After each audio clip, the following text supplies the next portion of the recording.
Our topic today concerns shadow AI, which is a subset of shadow IT. Both are an element of a company's cybersecurity posture. We're here today to discuss the dangers of shadow AI and mitigation strategies related to the same, with an eye to our small to mid-sized business clients, so that we can provide some useful tips and tricks when you're looking to implement an effective AI use policy within your organization. I'd like to talk a little bit about our co-presenter, Jason Hess. Thank you again for joining us, Jason. Jason is a cybersecurity veteran and enterprise AI architect specializing in automating high-cost confidential workflows. As the founder of Levelfield, he builds custom private AI solutions that empower experts in professional services so they can focus on high-value strategic work and not repetitive manual tasks. His approach is grounded in a 20-year career building mission-critical systems for organizations like JP Morgan Chase & Co., the National Geospatial Intelligence Agency, and the U.S. Air Force. He's also the co-author of the AI Adoption Management Framework, upon which Jason built the Levelfield solution framework for AI adoption that we'll be delving into today. To provide a bit of an overview of today's topics, we're trying to provide some useful, practical information, and we'll endeavor to define what shadow AI is, to identify the relevant risks implicated with shadow AI and the respective legal liability that follows. We'll also discuss the components of an effective AI use policy, and these policies serve as the best tool to eliminate and prevent ongoing shadow AI within your organization. We'll demonstrate how to implement a framework to tackle shadow AI effectively and show you how avoiding common missteps that we have seen throughout the implementation process can really help solidify and lock in this process so that it becomes a living, breathing document that your organization is comfortable with and, above all, familiar with.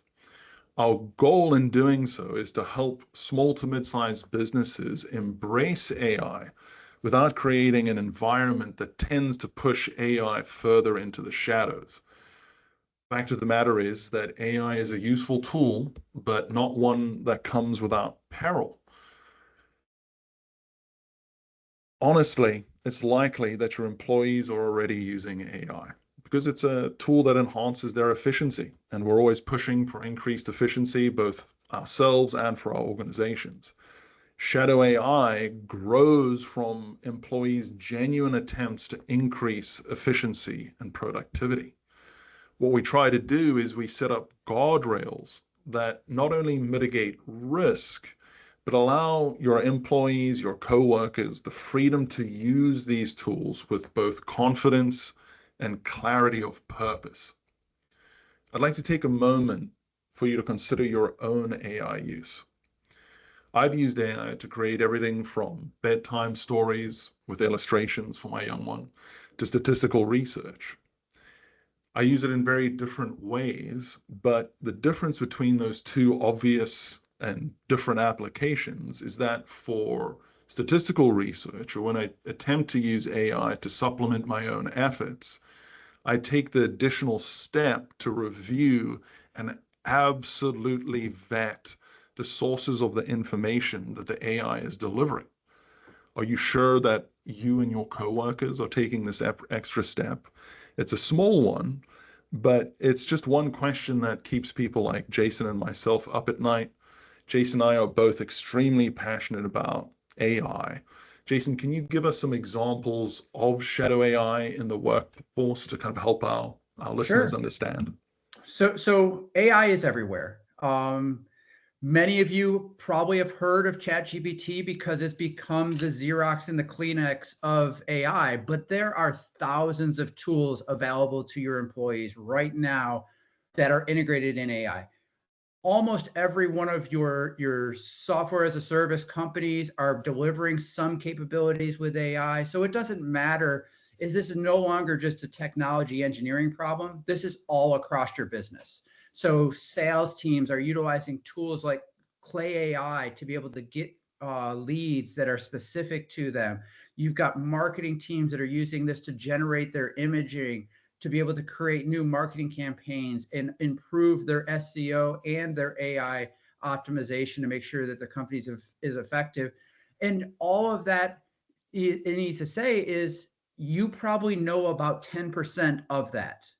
And that's really the foundation of this conversation is we want to start exposing you to all of the uses that AI is available to you and the things that you need to do as a business owner or a company leader to make sure that you're doing your due diligence to ensure that that is being done protecting the way that your company is done and it's not exposing you to undue risk. Yeah, certainly. It seems that AI use has become fairly ubiquitous. I mean, we use it internally, but with very strong guardrails in place. And certainly when it comes to legal work, we've seen the problems that AI use can really engender with false positives. And I have seen it cite to cases that absolutely don't exist. And this is this is something that would be immediately obvious if I were ever to make the mistake of just forwarding that information onto a court. I'd suffer everything from ethical liabilities to a host of other problems that I wouldn't want to deal with. But the fact of the matter is that AI has become almost implicit in the performance of these central functions that relate across industries, across practice areas, and become much more difficult for a small to mid-sized business to understand. Is that kind of your experience as well, Jason? Is it more difficult for a smaller or a larger business to really understand shadow AI? Well, I think it's the same problem. It's just on different scales because the large organizations, they're trying to manage that, but also the small organizations, they don't have the same technology staff of 70,000 technologists that are out doing and being able to enable that. So both of them are struggling with AI because you cannot just block just one site and that stops AI from being used in your organization.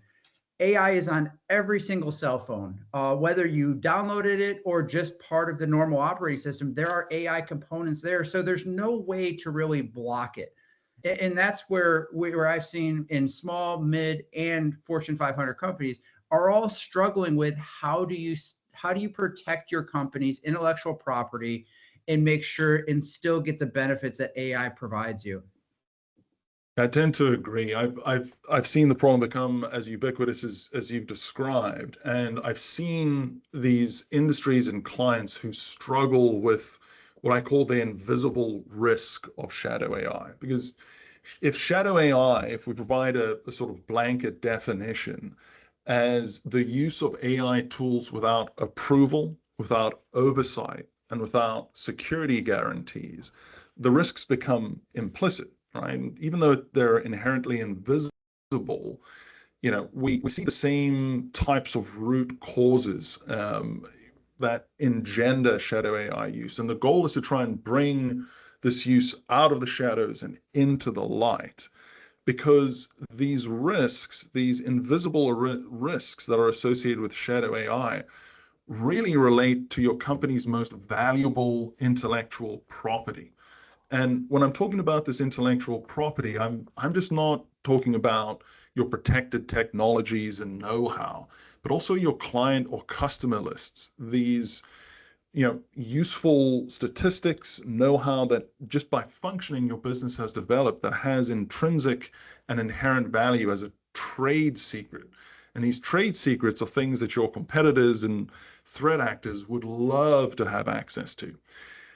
And the root cause or the causes really that we see with shadow AI and how it tends to flourish is it exists in a policy vacuum, right? Or a policy that's difficult for employees to understand or use.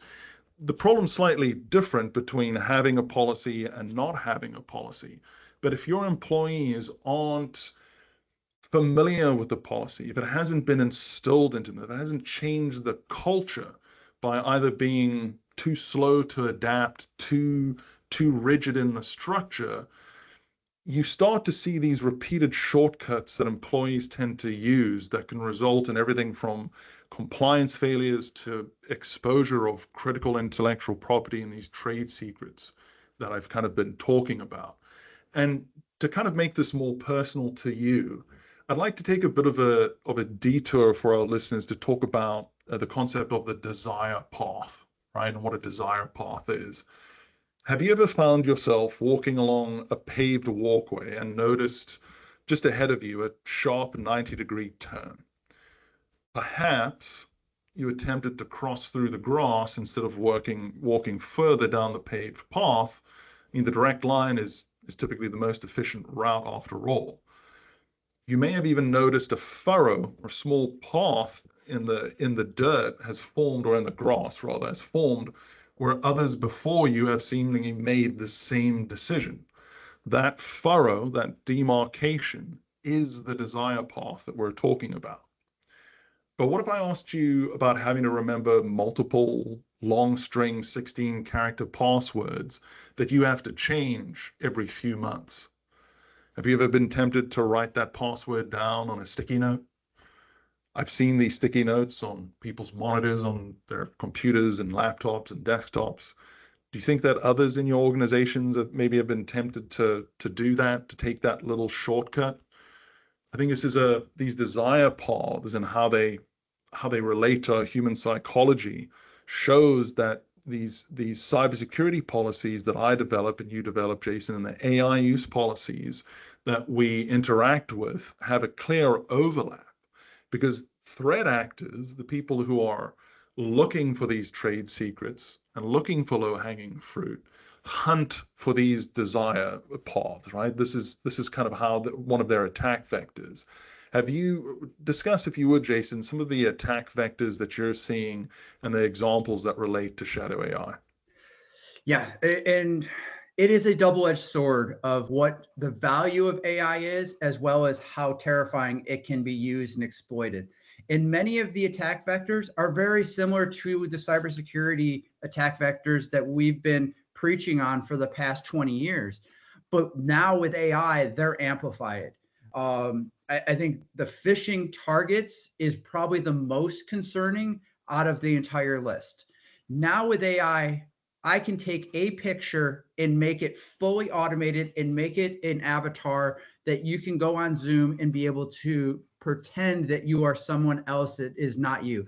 You can take 30 seconds of your voice and be able to then mimic that and be able to do that. I had a coworker in the past who they spoofed his sister's voice, called him at 11 o'clock at night and tried to do a ransom on him, saying that we have your sister hostage. Please give us, I don't think they said please, but they said, give us $10,000 or we're going to kill her. And he said, let me speak to her. And it was her voice. And they spoofed her phone number. So this is already out there, and they're already working on targeting your businesses and be able to extract money out of your business. And it sounds just like your clients, and they can show their faces and they can answer any question in any simulation because all this data has been extracted. And because of that, that's where I think there's some really significant attack vectors that AI has that you may not be prepared for. So you have to do, so one of the things that my family has done is we've told my mother, we will never call you for money. And if we do, here is our safe word that we will tell you if that happens. So building those types of things, you're going to have to build the same type of safe words with your clients and your customers to ensure that you're not sending money wrong to the wrong organization or the wrong person. And they're always on the lookout. I've seen this just as recently as last week. I saw an AI phishing email campaign that was incredibly well written.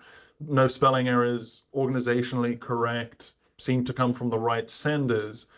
But it was a Microsoft, it appeared to be a Microsoft email. And when I looked at it more closely, I saw that it didn't say at Microsoft.com, it said at rmicrosoft.com. And there's a very, like maybe a 1 or 2 pixel gap between the end of that R and the start of that N. And I was only literally in zooming in all the way in using my control and mouse wheel that I was able to see that tiny difference. And it's easy to slip up here. I mean, the scale of the use of AI in both threat actor activity as well as the defensive side of things kind of highlights the sheer scale of the problem that we're seeing. And Level Field has researched some shocking statistics that tend to speak to the scale of this problem. Jason, would you provide some clarity on some of these statistics and your personal view of whether they're low Yes, or high or even useful? one of the things that I do a lot of is start reading a lot of these reports that are coming out from the big consultant firms as well as organizations that have done that. And one of the shocking things is 89% of employees are utilizing unauthorized AI. That the company is not said that this is a tool that they want to use, but they're still going to use it because they see that there is a speed factor, that they can get better results, that they may get they don't know what to do, so they're like, oh, this tool helps support this and is able to solve this and make me work much faster. So this is a problem that is going to have to be addressed. And right now, the majority of your IT teams in-house, or if you have a managed service provider, are only aware of maybe 10%. I would say if you have a managed service provider, they're aware of even less than that because they're only aware of the tools that you have in your organization.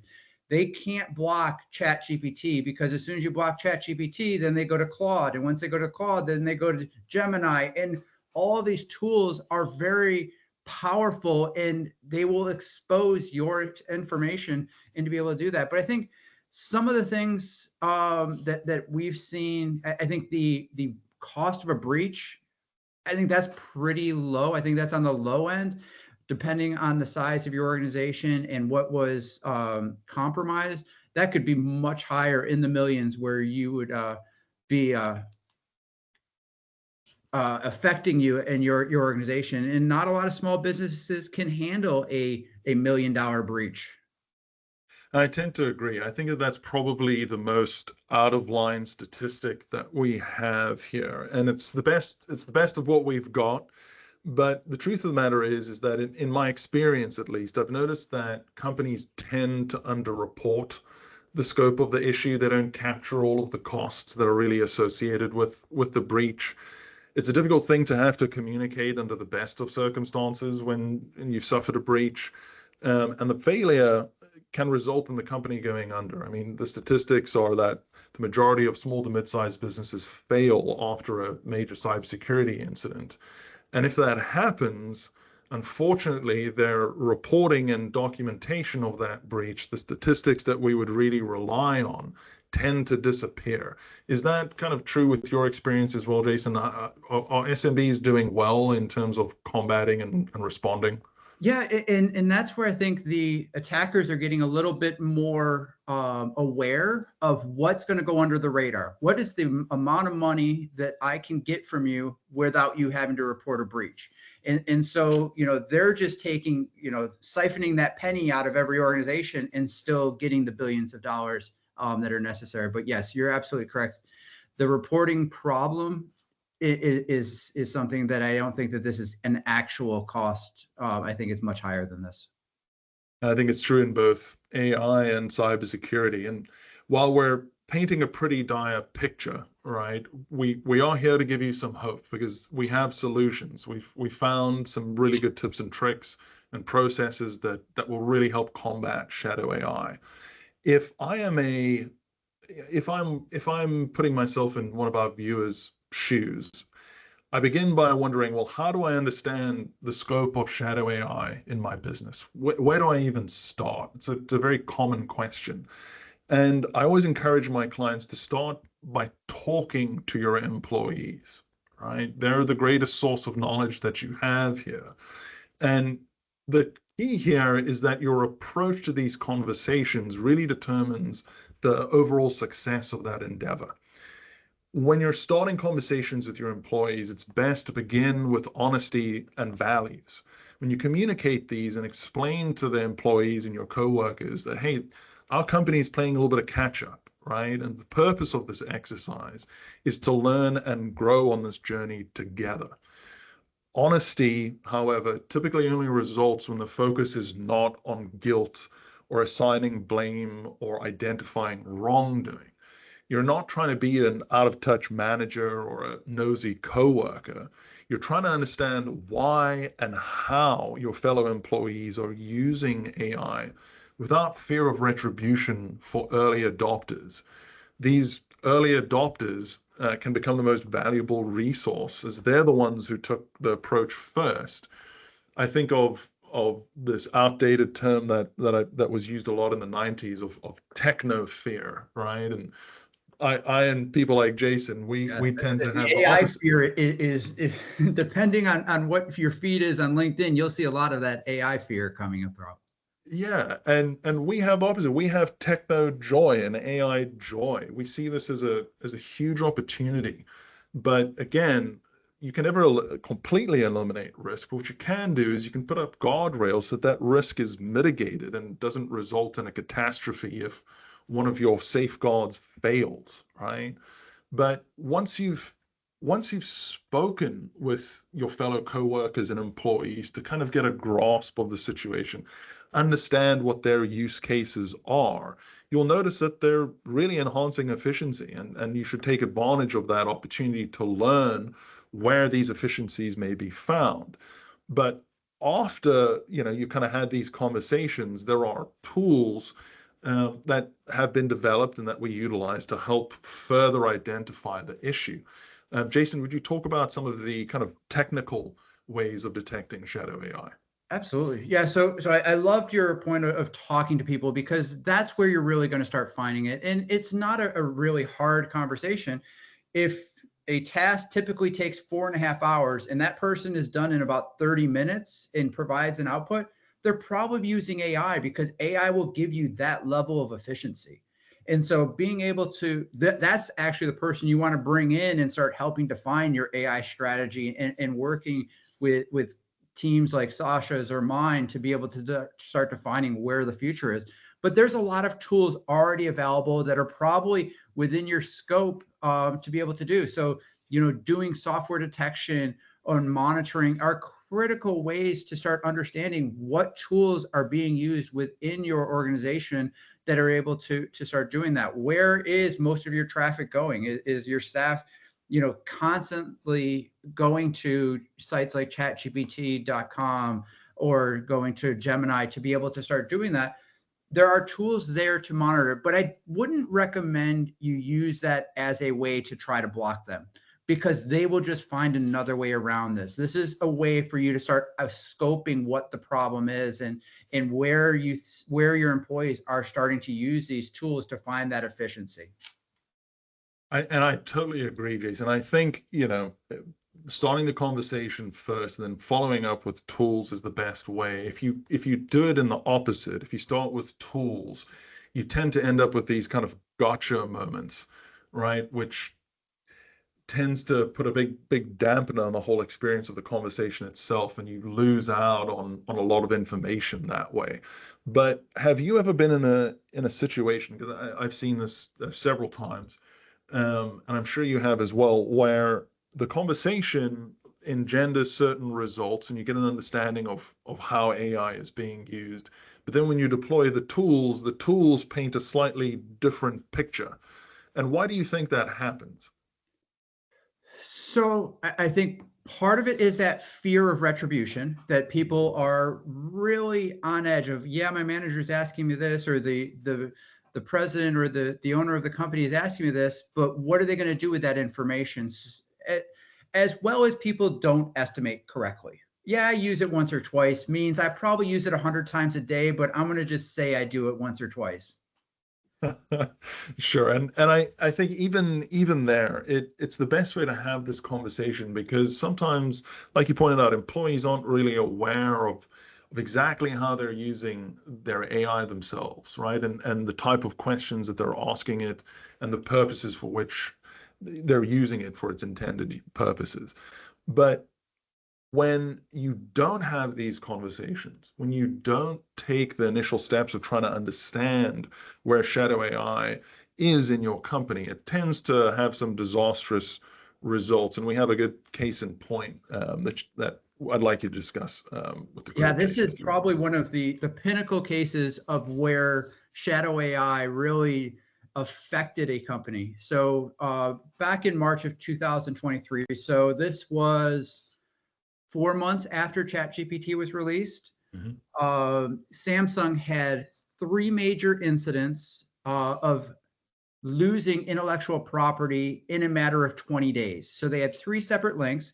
They had one incident where an engineer put all of the semiconductor source code in there. So this is proprietary to Samsung. It's what differentiates them to their peers. And now that information is out there. And the thing is, when any information is put into any of these tools, if it's not a private implementation, that is going to an external server that your company doesn't have access to. So now this data of all of the semiconductor source code is managed by ChatGPT. And now they're going to use this to train for future, because the thing that these models work on is data, and they need more data and more data. So that's the reason why they have these private servers, to collect all of that information so that they can then train and be able to do that. And the other 2 instances are very similar. They're intellectual property for this company that was dropped in. So one of them was the equipment code for a chip defect detection. So now not only do you understand all the semiconductors, you understand how to fix and detect all of these. And then the last one was providing a meeting transcription of their strategic plans, of what their plans were for the next 5 years. All of that is now available to the internet, and anyone can ask questions to that, and they're going to get Samsung's intellectual property as the answer. And so this is where you really got to be focused on solving that to be able to protect your data. And this is why we feel that shadow AI is something that really needs to start being exposed right now and talked about, because what differentiates you is your intellectual property and your client information. You do not want to have all of your clients' information or your sales numbers being posted into ChatGPT or any of these other tools, and now it's going to be learned on that. So this is where it's really critical, and why we feel that this is time to have this conversation, because this will affect your business and whether you're going to be successful or some breach or other challenges occur. Yeah, because what a windfall to Samsung's competitors. I mean, I would love to know what my competitors were doing and thinking, and how they were doing it and how they were thinking it. I mean, this is what threat actors make their money off of, right? And Samsung was fortunate enough to have both the financial wherewithal and the technical knowledge to build their own, internal alternative to ChatGPT. But had they banned the use of AI, or even with the use of your own internal AI, unfortunately, what will always exist is other devices, right? You may have your company approved laptop with your VPN and everything's buttoned up, but mobile devices and personal devices will always exist. Your employees will have their own cell phone, your coworkers will have their home laptop and home desktops, and in large part, you will be somewhat agnostic to those, and that dividing line between what is personal and what is work only in a lot of employees' minds is somewhat of a moving target, right? Right. Yeah. I was part of an organization that banned it for approximately 7 months when it first came out, until they could build a private solution. And I would hear stories all across the organization of, oh yeah, I just use it. I send an email from my personal to my work email, and then I'll copy and paste. People will find ways around your controls if you do not make it where the easy thing is the best thing for the company. I agree. And it takes courage to start this process. I mean, fear of unknown is out there. It's prevalent. And what courage really requires is not the absence of fear or anxiety. It's understanding that fear, mitigating it, and moving on anyway, right? And we've used Samsung as an example in the context of these key critical risks. But Jason, in terms of what you're seeing, are these risks more or less accurate? What is your experience with actually dealing with the resulting risks and data and IP loss and loss of competitive advantage? Yeah, these are really the top 5 risks that you'll see if you do not have an AI policy. Data breaches in intellectual property is probably the most largest problem that you will have as an organization. And it is critical to start thinking about, how can I start protecting my data? How can I do this? In companies like Samsung and larger corporations that have built these private AI solutions, it is now effective for small businesses to be able to build the same type of thing, and the technology is there and it's very easy to do. I would not recommend you use any of these public models for your internal company decision making. Doing bedtime stories for your kids, absolutely great tool for it. Would highly recommend it. I did the same thing for my son. But anytime that you're doing anything that's work related, I would have a private AI solution for that. Some of the other risks, there's still a lot of regulatory compliance that is still being defined, and being codified of what that looks like. And within some industries, that's very well defined. In other industries, it's still not being done effectively. And each company has to start understanding what is your regulatory compliance if you use these types of tools. And I think the last thing that I really want to stomp home is the security blind spots, that your IT team cannot protect what it can't see. And if your company is utilizing all these AI solutions on their phones, on their websites, and things like that, and they can't protect you, that's a risk for your company on what's going to end up happening with that information. Yeah, and those risks are often difficult to fully realize, because when the kind of cost snapshot is taken, when I see these statistics, they're usually engendered relatively quickly after a breach event or an AI use event. But what they don't capture typically under the compliance or regulatory costs are the litigation and legal expenses that result. It can take up to 2 years to get to trial, sometimes longer in my experience. And when that lawsuit is finished, the people who design these statistics don't usually relate back. It's just too far removed for them to really have a lot of visibility and optics in after the fact. But as an attorney who specializes in this and who does litigate, I see this come up fairly frequently. And our legislators have started to weigh in. Our legal and regulatory frameworks are starting to catch up, even here in Texas, where we have TRIGA, the Texas Responsible AI Governance Act. It's an intent-based AI law as a starting point, which means that it focuses on the intent of the developers and the users of AI technology. Fortunately, a lot of small businesses may be exempt. This is a definition that's provided on the SBA definition of what a small business is. But whether or not you qualify for the exemption, I would strongly encourage all companies that are using or deploying AI to evaluate their compliance and develop their own AI use policy, because the best time was probably yesterday, but the second best time is today. There's no time like the present to get started.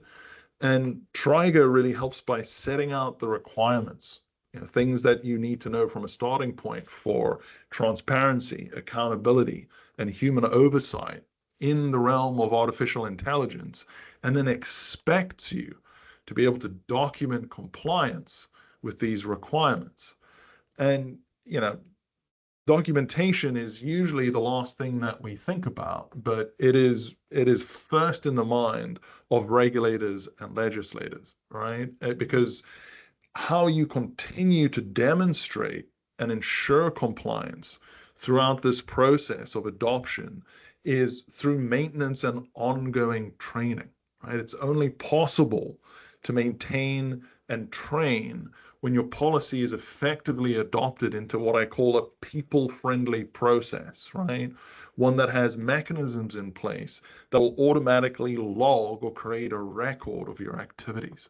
And legal can help with this, right? Like Jason and I, we can help create this documentation, but it really is a record-keeping type of exercise, right, Jason? Yes, yeah, and what you also need to be aware of is there is not a federal policy, and I understand why they have chosen not to go that route.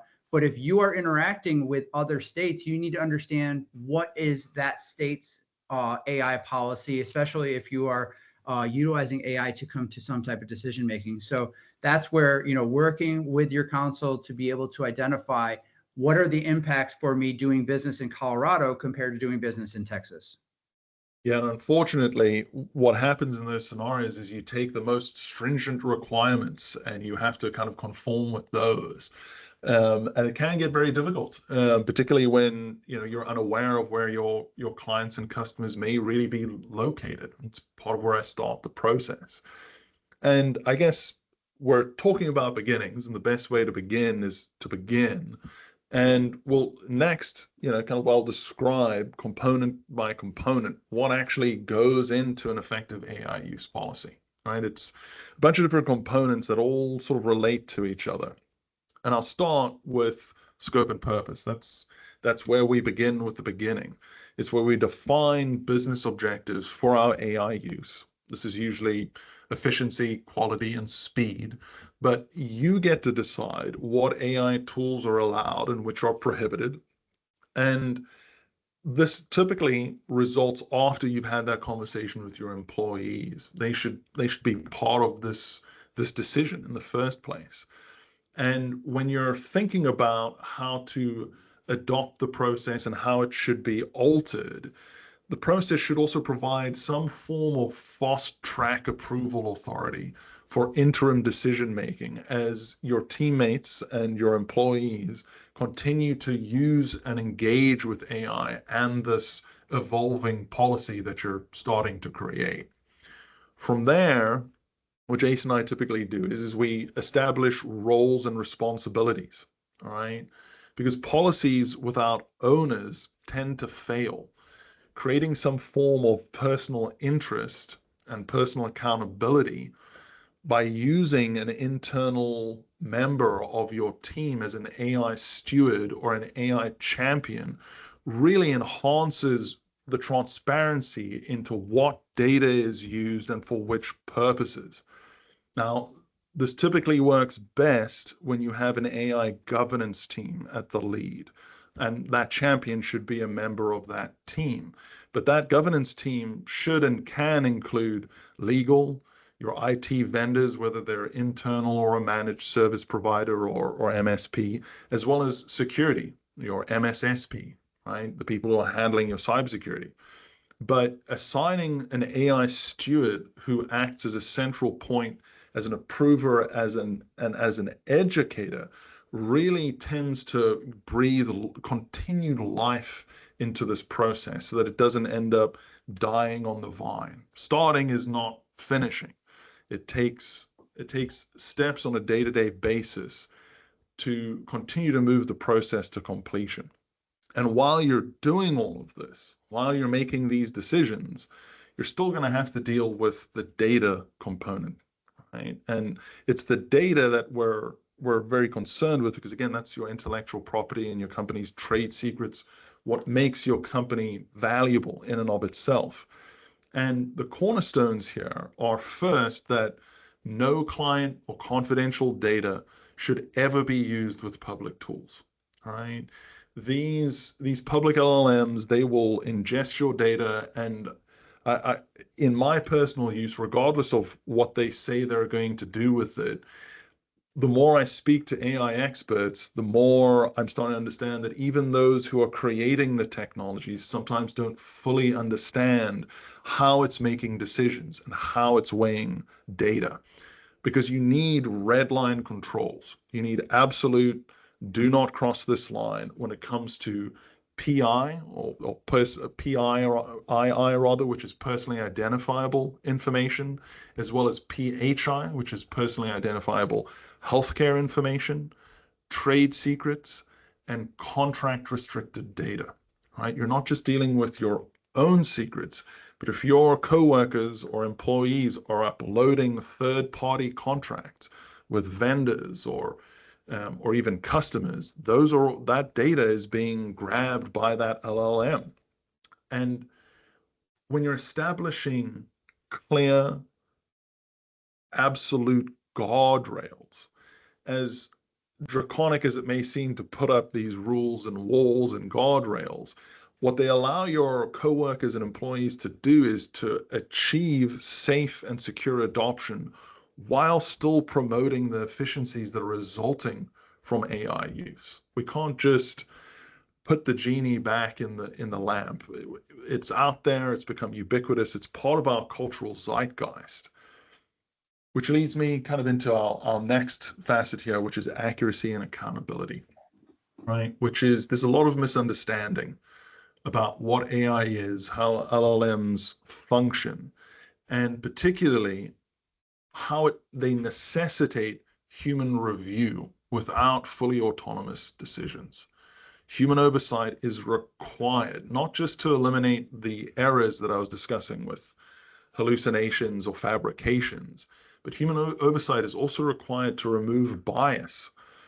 The fact of the matter is that AI is not good at checking its sources or checking its bias. It kind of takes the data as it finds it, and the volume of that data is where it really considers accuracy and accountability. All right. So as you're thinking about how your people are using your AI, how your vendors are using AI, you have to have an honest and open conversation with the vendors and the people that you use and your company uses to actually perform its essential services. We've discussed, security postures and IP rights and indemnities. And here, indemnification is something I'll touch on briefly because it's not familiar to many who are outside of the legal world. But indemnification really concerns who pays for legal expenses and costs when there's a lawsuit or a claim. There's a push and pull to this exercise. It becomes a bit of a tug of war. If you're partnering with an AI solution provider, you have to be able to delineate clear demarcations for who is assuming what legal and financial risks. In this way, your policy becomes part of the shield that you use when something goes wrong beyond your control.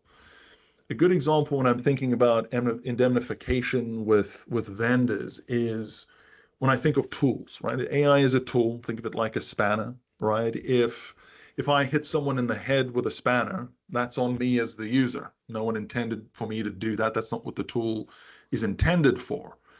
And I think their indemnification should be on the vendor, right? But if I'm using the AI as a tool as it's meant to be used, if I'm taking that spanner or wrench to tighten a bolt and it shears off within its approved, kind of stress tolerances, that tends to shift the burden again onto the vendor itself, because they're telling me that I can use this tool for this purpose, and it's not able to do that without risk. And at the intersection between all of these various external and internal parties is training and enforcement, right? It becomes part of a three-legged stool, right, that requires onboarding exercises with new employees and vendors, refreshers to remind people and keep fresh in their mind what their requirements are, as well as consequences. You're setting the pace, and you're the one who's reminding and reinforcing these objectives and setting these consequences. And in doing so, as long as you have a policy that promotes training before drastic action, you'll start to see really good results, because our goal is to rehabilitate, not to punish for punishment's sake, right? The goal of punishment is to illustrate or to teach.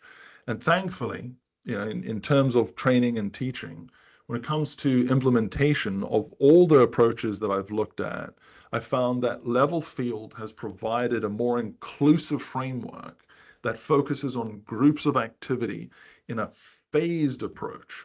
And Jason is partially here to discuss that approach with you today. Yeah. And before we dive into the adoption framework, I do want to kind of hammer home the policy. This is not like an HR policy that you just pull off the shelf and, oh, we've got to deal with an employee issue.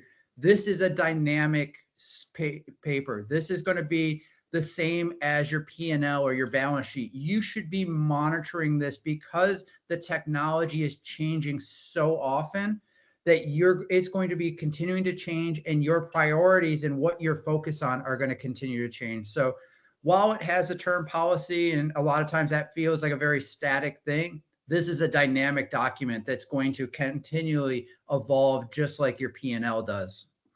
So with that, we have created an adoption framework, and it's a very thorough approach of things that I have seen and I have researched on how to adopt AI effectively. And there's some really key things that you need to start doing. The first thing is you need to discover what is available. What are the problems you have? What are your employees' needs? And part of that is having that conversation with your employees and understanding that, and also evaluating what those tools are. And like I said, it is evolving at a rapid pace that we in technology have never seen so fast. And really, it's because we're talking about intelligence now. It's not a technology thing, it's an intelligence thing. So AI is not a technology problem. So once we go through the discovery and understand what your business needs are, and what are some of the tools that you have access to, as well as some other tools that are in the market, we go through the assessment phase of, identifying your business impact, figuring out what is the ROI, and calculating those costs and what are those gaps. Are there regulatory requirements within your organization, and then working to prioritize that risk. Governing is what Sasha talked about, and this is a defining your policy, but also the continuous monitoring of your policy, and being able to make sure that as tools come and go, that we're utilizing the best tool for the job, because it may change that there's a better tool to be able to solve for your specific business. Then we get into the implementation phase of being able to deploy that, making sure that the guardrails are put in place, that we're securing your system, that we're training your employees on how to use this. And then the last thing is this something that's always going to be happening, is you're going to be continuously monitoring. You're going to be reviewing for changes. You're going to adapt your governance policy based on the changes that you're seeing in the market, that the tools are about enabling towards you, and being able to do that. So it's a very quick evaluation of the 5 phases that we feel is excellent for a smaller mid-sized business to be able to do as they go through this journey to really start adopting it. And you really want to make sure that you focus on being able to provide that, so that the easy path is the path that you want your employees to follow. Absolutely, Jason. I couldn't agree more, because I think you've hit on the key issue, which is that the policy has to be usable and fast to avoid it or prevent it from becoming shelfware, which is what you kind of discussed about those policies, right? The HR policies. Shelfware is the result when the implementation has basically died on the vine and is gathering dust in a real or virtual folder somewhere. Without constant input and gardening by leadership, these policies lose their relation to their essential functions.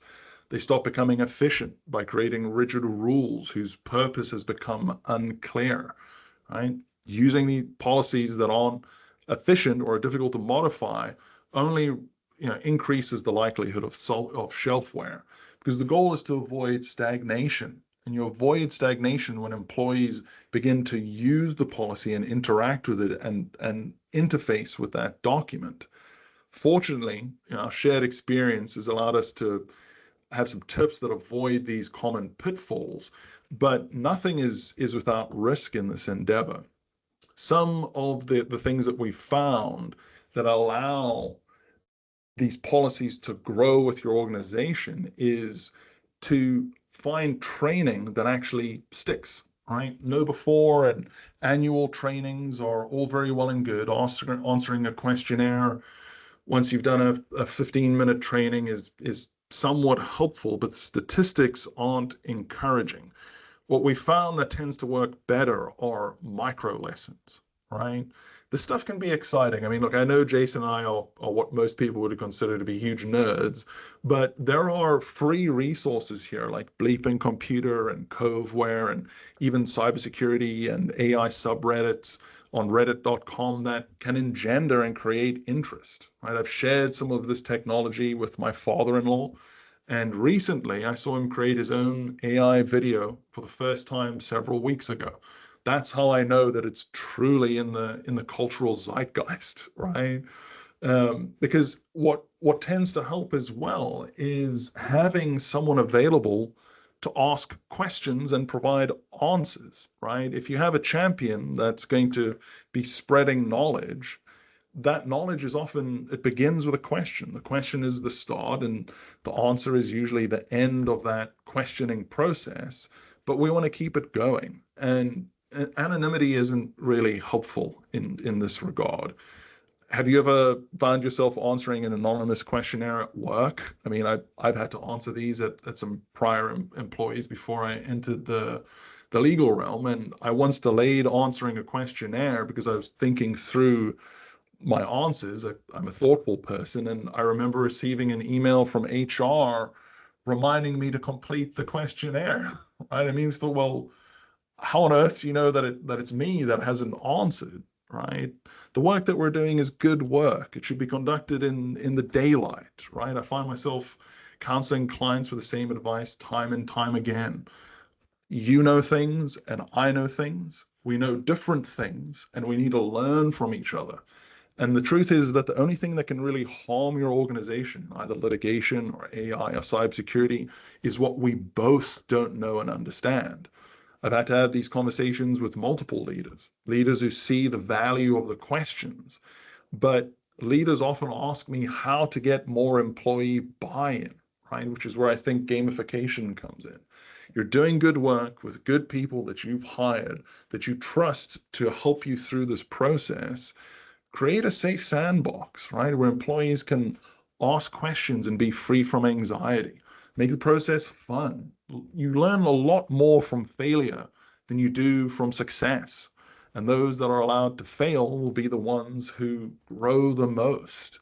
And when you gamify the process, and we have a bunch of suggestions for you there that we can provide offline because we're starting to run a little bit short on time, but it's how you truly change a culture. And that's really the goal of these AI use policies, is to bring shadow AI into the light, right? And like I said, the best time was yesterday. Second best time is today, because AI isn't a calculator, right? As human as it seems, removing people from the process tends to result in disaster. So what Jason and I have done is we've designed policies with humans in mind that are created to be proactive, because I assure you, in my experience, I've learned time and time again that the cure is always less efficient and more costly than prevention, right? And I think it's a perspective that you share, Jason. Have you seen this in your own implementations? Yes. Yeah. And one of the things I do want to hammer home is these models are intelligent. They know about think of them as a PhD student in every single um, field. So just because you have that at your fingertips doesn't mean you are now a lawyer or you are now a technologist. You still need that expertise. And that's where we're both here to be able to help that. But don't let it think that you're smarter than you really are, because I've seen a lot of people saying that AI is going to take away all of these jobs. And if done correctly, I still don't think that that's the case. There is a need for humans in every business, and AI is critical to be able to make that human more effective. So utilize it that way, and utilize the experts that are there to be able to help guide you through this process, because it is a journey, but it is coming very fast and it is rapidly evolving. Absolutely. When you find yourself in need of help, reach out for everyone who's available and every tool at your disposal, right? I think it's the best way to find results.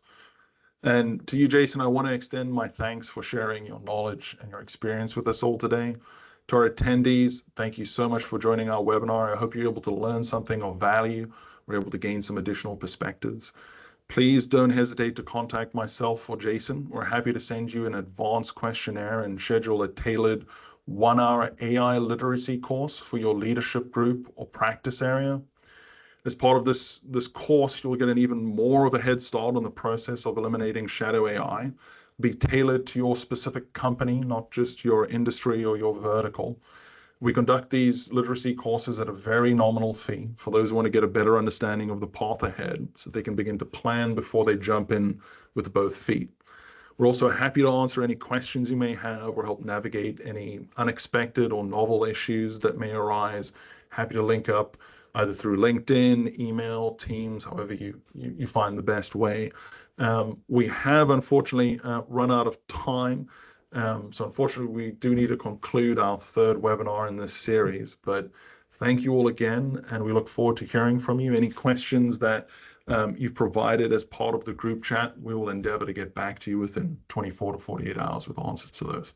Yeah, and I would recommend to connect with both Sasha and I in LinkedIn. We are doing our best to be able to educate the workforce and everyone with AI, safe, secure AI. So please go there. We publish blogs, we publish articles and information to be able to make sure that you're fully aware of all of the changes that are happening, because it is, like I said, extremely rapidly changing.